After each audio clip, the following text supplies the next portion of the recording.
Facebook et Instagram vont devenir payants, et pour une fois, c'est pas une chaîne obscure sur Facebook ou WhatsApp qui vous le dit, mais Mark Zuckerberg lui-même. L'annonce, elle date du 19 février, et c'est le patron de Facebook qui l'a fait lui-même sur sa page Facebook.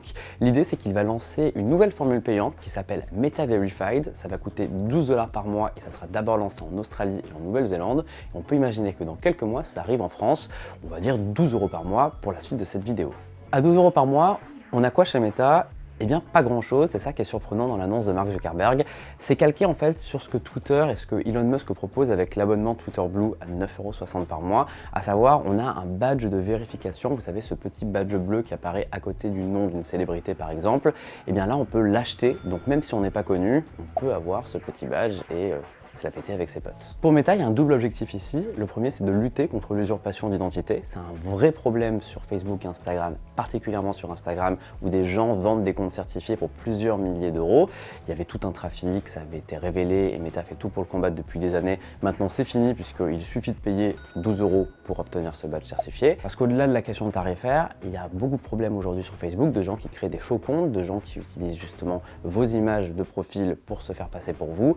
Et bien là, grâce au badge bleu, ça va permettre d'authentifier quelqu'un et Meta promet que les personnes qui seront abonnées à Meta Verified auront accès à un service client privilégié avec un vrai être humain qui pourra régler le problème en cas d'usurpation d'identité. Maintenant, ce qui est étonnant avec Meta Verified, c'est qu'il y a vraiment très peu de fonctions avec ce service. Déjà, il a été annoncé en plein dimanche.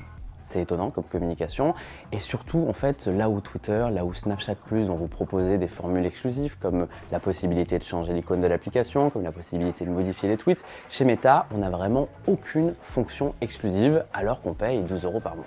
Il n'y a pas que ça, dans les limites, aujourd'hui ça va être réservé seulement aux individus humains, c'est-à-dire que vous allez pouvoir certifier votre compte, mais si vous avez une page dédiée à la cuisine par exemple, ça ne sera pas possible de la certifier, il n'y a pas encore d'abonnement pour ces pages-là, ça va sûrement arriver dans le futur, mais ça coûtera sans doute plus cher.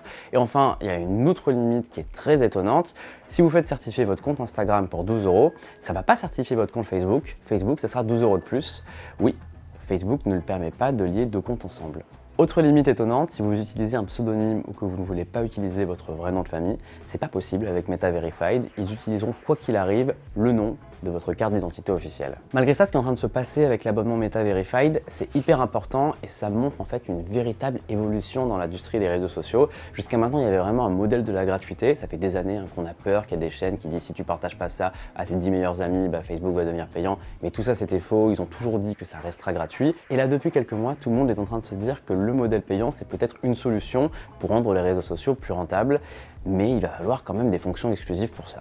On l'a vu avec Twitter et Snapchat, on ne peut pas s'empêcher de se dire qu'un Facebook sans publicité par exemple, ça aurait du sens et on se demande vraiment pourquoi Meta ne va pas directement là-dessus. On pense que ses débuts sont très timides parce qu'ils ont peur de faire fuir les annonceurs, ils ont peur de faire fuir les utilisateurs de la version gratuite, mais on ne voit pas comment le Meta Verified pourrait pas devenir un abonnement beaucoup plus global. Le fait d'avoir une formule payante, c'est de l'argent facile pour un réseau social, surtout grâce au badge bleu qui va leur permettre de se rémunérer sur des comptes qui avant étaient gratuits, même si les personnes qui sont déjà certifiées vont garder leur certification.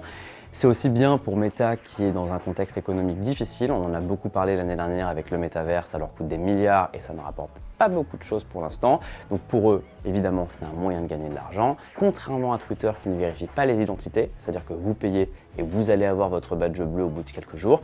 Meta demande une carte d'identité, un passeport, un permis de conduire. C'est obligatoire si on veut avoir le badge bleu.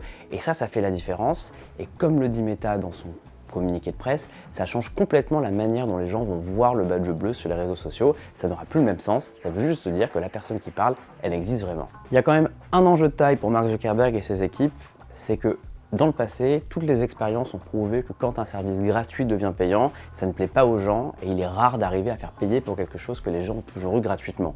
Twitter a du mal avec ça, on voit bien que Twitter Blue finalement c'est surtout utilisé par les ultra utilisateurs de Twitter et les fans d'Elon Musk et il va falloir voir si Facebook peut réussir cette transition. C'est pas pour rien que eux se lancent très timidement avec uniquement le badge certifié et 2-3 petits trucs au début, parce que la réalité, c'est qu'aujourd'hui, avec une offre beaucoup plus complète et des fonctions vraiment exclusives, ils feraient peur à tout le monde. Est-ce que vous êtes prêt à payer 12 € par mois pour Facebook ou 12 € par mois pour Instagram? Est-ce que vous seriez prêt à le faire s'il y avait plus de fonctions, que ce soit de la personnalisation, l'icône, l'interface ou des fonctions exclusives vraiment intéressantes? Dites-le nous dans les commentaires. Nous, À première vue, on avait tendance à penser que c'était une très mauvaise idée et qu'ils suivaient Twitter un peu bêtement. Mais avec du recul, c'est vrai que ce changement-là, quand on voit ce que fait Snapchat, quand on voit ce que font d'autres applications, ça peut avoir du sens, à voir si les gens vont suivre.